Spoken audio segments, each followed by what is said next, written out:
आप दोनों का अपना कीमती समय देने के लिए। सबसे पहले रुक करूंगी प्रदीप सिंह जी, क्या प्रतिक्रिया देंगे? यहाँ पर बड़ा आरोप जो है वो यूं कह ले कि हमारे इतिहासकारों पर गृह मंत्री अमित शाह लगाते हुए नजर आ रहे हैं, या फिर उस दौरान जो शासक रहे हैं उन पर लगाते हुए नजर आ रहे हैं कि इतिहास जो है वह सही तरह से पेश नहीं किया गया।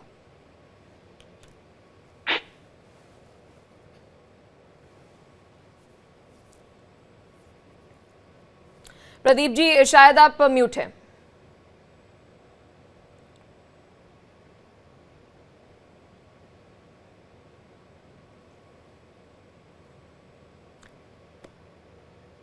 चलिए प्रदीप जी, आपसे एक बार फिर से कनेक्ट करने की कोशिश करते हैं, आपकी आवाज हम तक नहीं पहुंच रही है। हमारे साथ कांग्रेस नेता वरुण पुरोहित जी भी जुड़े हुए हैं। पुरोहित जी, क्या कहना चाहेंगे गृह मंत्री अमित शाह के इस बयान पर? कैसे देख रहे हैं आप इस बयान को? क्योंकि यहाँ पर इतिहासकारों पर भी सवाल उठा रहे हैं और उस दौरान जो शासक रहे हैं उस पर भी सवाल उठाते हुए नजर आ रहे गृह मंत्री अमित शाह। देखिए, गृह मंत्री, आप खुद बोल रहे हो गृह मंत्री, देश का गृह मंत्री अगर सवाल उठा रहा है तो गलत है। आप जिस पोस्ट पे बैठे हो, इस प्रकार के प्रश्न उठाना मुझे नहीं लगता उचित है। तो वो भी कोई बहुत विद्वान या ऐसे व्यक्ति उठाएं जब तो समझ में आता है, खुद इतिहासकार रहे हो या कोई रिसर्च फेलो रहे हो। आप पुराने इतिहासकारों पर प्रश्न क्यों उठा रहे हो? आपने शब्दों का नहीं देखा, उन्होंने कहा नया इतिहास लिखो। इतिहास कभी नया लिखा जाता है? इतिहास तो इतिहास ही होता है। फिर वो कह रहे अब हमारी दृष्टिकोण से लिखो, मतलब आज के जो इनका दृष्टिकोण है 10 साल का मोदी सेंट्रिक सरकार का, उस दृष्टिकोण से नया इतिहास लिखो। जैसे मैं आपको कई बार, मैंने टीवी पे कई बार डिबेट्स में कहा, हिंदू शब्द है, हिंदू हिंदू करते हैं, हिंदू कौन से उपनिषद पुराण में है, कौन से हमारे जो पुराने स्मृतियां हैं, कोई ग्रंथ है उनमें कहीं नहीं है कोई शब्द भारतीय संस्कृति है भारत शब्द का, तो फिर भी भारतवर्ष का शब्द उपयोग है। लेकिन अब ये क्या करेंगे, रीराइट करेंगे उसको, और जो इनकी सोच है, इनका जो दृष्टिकोण है, वो शब्दों का उसमें इंक्लूजन करेंगे, जिससे आगे वाले फ्यूचर जनरेशन को जो ये पढ़ाना चाहते हैं, वो आपने नोट किया 10 साल में पुरानी हर चीज को। आप मोदी जी आए थे, जब आते ही सारी फाइलें जला दो, सारी फाइलें जला दो, सारी पुरानी फाइलें जला दी। क्यों जला दी भाई? आप प्रमाण तो उसी में होता है। ये इनकी जो सोच है, ये चाह रहे हैं कि आने वाली जनरेशन जो है, जो इनके दिमाग की जो सोच है, वो मैं तो इसको ब्रॉड माइंडेड कह नहीं सकता, ब्रॉड माइंडेड सोच तो इनकी है नहीं।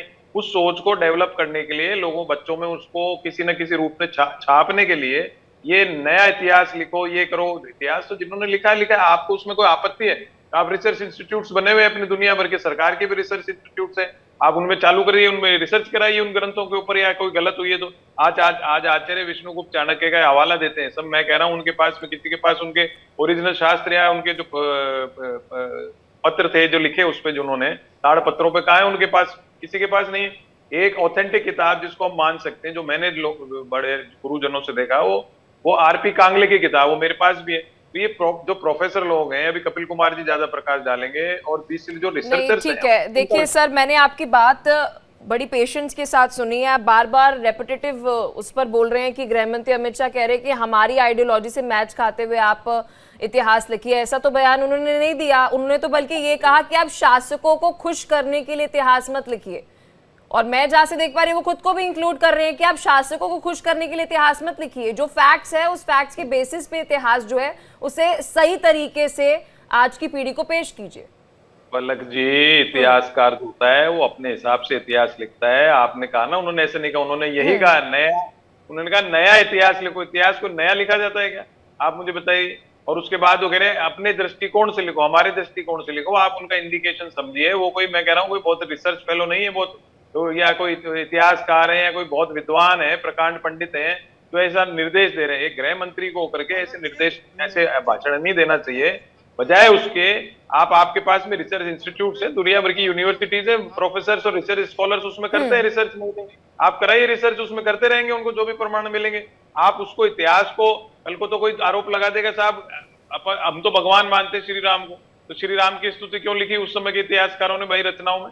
ये सब बेकार की बातें हैं। ठीक है। हमारे साथ हिस्टोरियन प्रोफेसर कपिल कुमार जी जुड़ गए हैं। कपिल कुमार जी, क्या कहना चाहेंगे? क्योंकि गृह मंत्री अमित शाह ये कह रहे हैं कि जो शासकों को खुश करने के लिए, मैं कोट कर रही हूं उनके बयान को, क्योंकि बार बार वरुण जी जो है वो कह रहे हैं कि हमारी आइडियोलॉजी के अनुरूप लिखिए, नए सिरे से इतिहास लिखिए, जबकि उन्होंने ऐसा कुछ नहीं कहा। उन्होंने कहा कि शासकों को खुश करने के लिए लिखे गए इतिहास को मुक्त करने का वक्त आ गया है। तथ्यों के अनुसार जो है आप इतिहास लिखिए।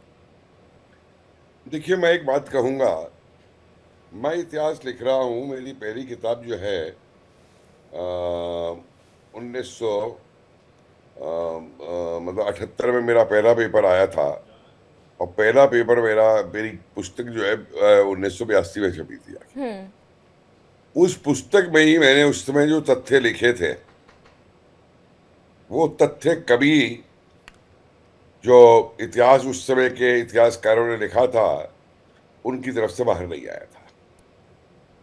जब मैंने लिखा कि बाबा रामचंद्र को आनंद भवन में बंद करा दिया गया, फिरंगी महल में बंद करा दिया गया, जाने की स्वतंत्रता नहीं दी गई, बुर्का पहना के ले जाया गया और फिर बनारस में गांधी जी के नीचे उसको गिरफ्तार कराया गया।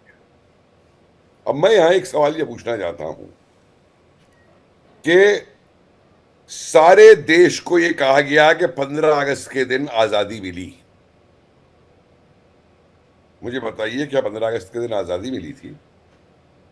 2 डोमिनियन बने थे, एक डोमिनियन भारत जी, हिंदू डोमिनियन, और एक इस्लामिक डोमिनियन। और मैं कहीं तो आपको एविडेंस देना शुरू करता हूं, जो दी भी मैंने, मुझे बुलाया भी क्या कि आप ये कह रहे हैं तो हम ये क्यों स्वतंत्रता का 75वां साल मना रहे हैं?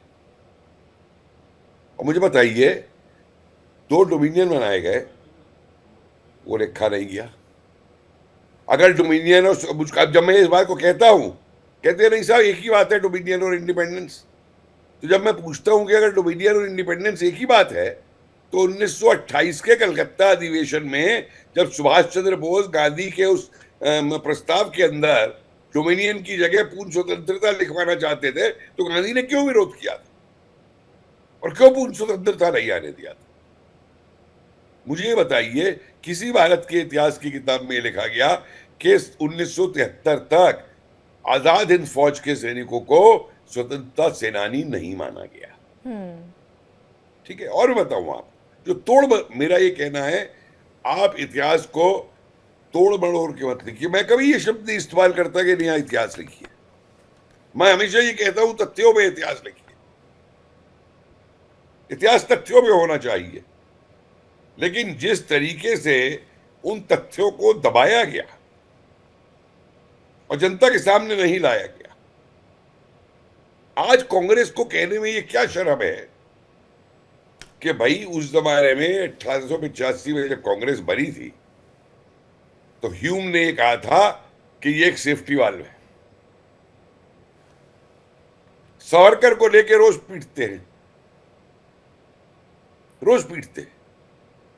और मुझे ये बताइए कि जब मैंने हाथ जोड़े, मैंने कहा किसी भी क्रांतिकारी के ऊपर आक्षेप मत करिए। वो देश के लिए लड़े थे, आजादी के लिए लड़े थे, तरीके अलग होंगे, सोच अलग होगी, विचार अलग होंगे, लेकिन पीछे एक ही बात थी। अब करियो साहब बोल रहे थे सावरकर ने अंग्रेजी फौज में भर्ती करवाई, तो मैंने कहा भाई अच्छा एक बात बताओ, गांधी ने क्या लिखा है अपनी किताब के अंदर, खुद ऑटोबायोग्राफी में, कि खेदा के अंदर प्रथम युद्ध के दौरान जहां पे इन्होंने किसान आंदोलन चलाया था और जिन गांवों में लोग इनका स्वागत करते थे माला लेकर के, जब उन गांवों के अंदर ये अंग्रेजी फौज में भर्ती कराने के लिए गए तो इनको गांव में घुसने नहीं दिया। तो क्या देखिए सर, आप जो बात कह रहे हैं, आपसे एक सवाल पूछना चाहूंगी, क्या आइडियोलॉजिकली सबवर्जन करने की कोशिश की गई कांग्रेस की तरफ से?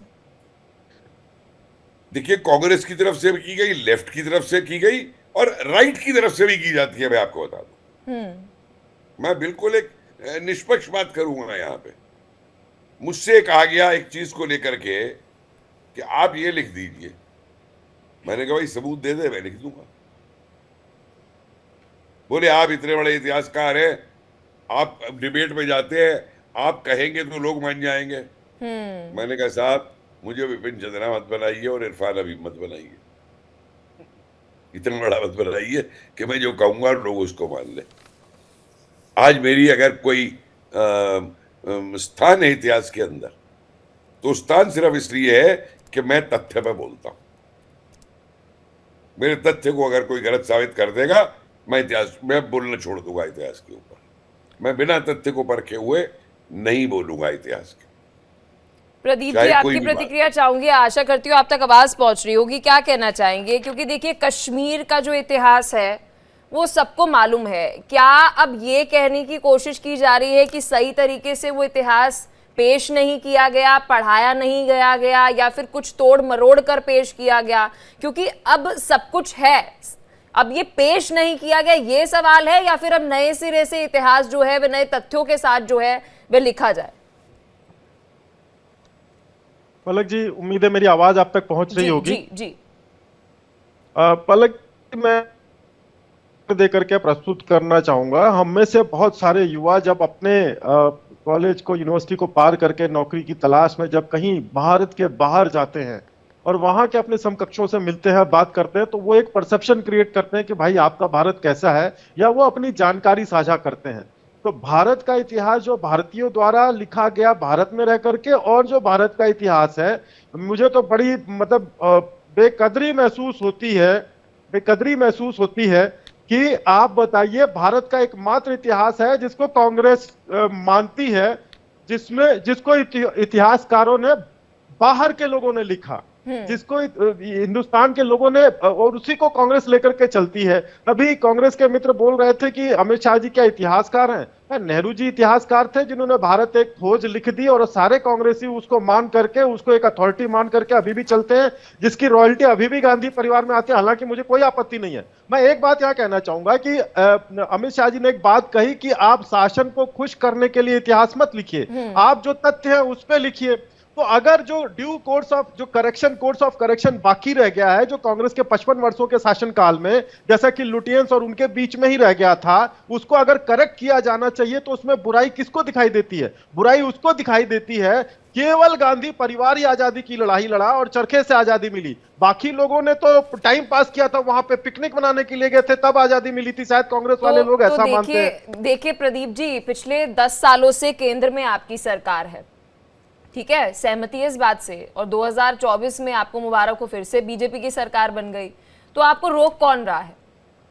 आप अगर तथ्य चाहते हैं तो आप तथ्यों के साथ इतिहास को पेश कीजिए। आपको जितनी इतिहासकारों के साथ कमेटी बनानी है, या फिर जो भी आपको रिसर्च करना है, रिसर्च पेपर करना है, प्रोफेसर कपिल कुमार जैसे इतिहासकार, काबिल इतिहासकार है, उनके साथ आप मिलकर इतिहास जो है तथ्यों के साथ पेश कीजिए। कौन रोक रहा है आपको?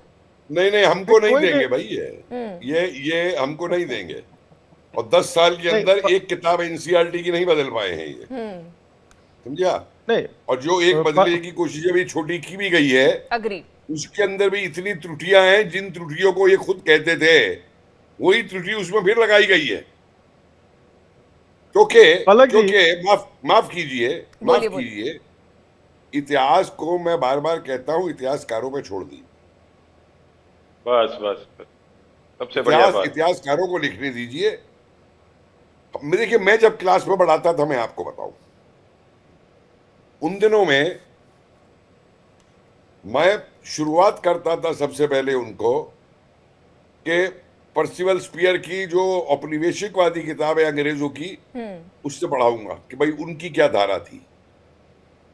उसके बाद में मैं पढ़ाऊंगा ये जो अपने ताराचंद और आरसी मजूमदार वगैरह ये लोग हैं, राष्ट्रवादी क्या थी। फिर मैं आरपी दत्त पढ़ाऊंगा। तीनों विचारधाराएं मैं रख दूंगा स्टूडेंट्स के सामने, कहूंगा आप निर्णय ले लो भाई, निर्णय लेना तुम्हारा काम है कि किसका क्या वो है। प्रोफेसर कपिल कुमार जी, एक बहुत हाई ऑर्डर थिंकिंग वाला मैं आपसे सवाल पूछूंगी। ऐसा क्यों है? आपको क्या कारण लगता है कि जितने भी शासक रहे या फिर कांग्रेस की सरकार रही, यूपीए, एनडीए, क्या कारण है बच्चों को इस तरह का इतिहास क्यों पढ़ाया जा रहा है?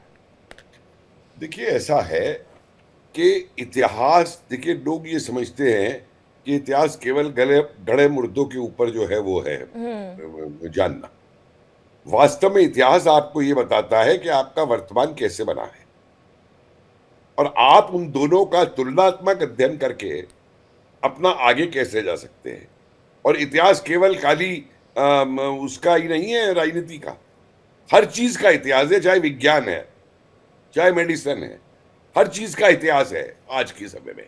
अब दिक्कत ये आती है कि जो राजनीतिक दल है, कुछ उनका ये मानना है कि जब तक उनका प्रोजेक्शन ना होगा, यहां एक परिवारवादी परंपरा आ जाती है। बताओ, कांग्रेस के अंदर जो दिक्कत आई, परिवारवादी परंपरा आई, और उसमें यह हुआ कि सिर्फ कांग्रेस ही जो है वो सब कुछ थी, और उसके अलावा और कोई था ही नहीं राष्ट्रीय आंदोलन के अंदर। उस चीज को आगे बढ़ाने की जब चीज हुई, उधर मार्क्सवादी शुरू हुए उसका विरोध करने के लिए, मैंने किया उस समय। मैं भी कई वर्षों तक मैं खुद मार्क्सवादी उसमें रहा, आंदोलन में जी टीचर्स के, मैंने किया। उसके बाद में उसी के साथ साथ एक ये बीजेपी की परंपरा आई, और उसको लाने, उसको मतलब राष्ट्रवाद उसको लाने के अंदर, उस समय तो बीजेपी नहीं कहेंगे, उस समय आप जनसंघ कहेंगे, उस समय जो परंपरा आई उठ करके, वो एक परंपरा आई। इन तीनों विचारधाराओं के अंदर जब टकराव शुरू हुआ तो वर्चस्व, क्योंकि कांग्रेस कहा रहा राष्ट्र के रिसोर्सेज के ऊपर, तो राष्ट्र के रिसोर्सेज को इस्तेमाल करना बहुत आसान काम है, जो भी रूलिंग पावर वहां पे मौजूद, और वो अपने हिसाब से फिर करते हैं और करवाते हैं। देखिए यहाँ पर कपिल जी, इतिहास हमारा बहुत लंबा है, चर्चा जाएगी तो दूर तक जाएगी। अब समय हमें इतनी इजाजत दे पा रहा है, आपने अपना कीमती समय दिया, बहुत शुक्रिया, बहुत अच्छा लगा आपके साथ बातचीत करके। तीनों मेहमानों का बहुत शुक्रिया।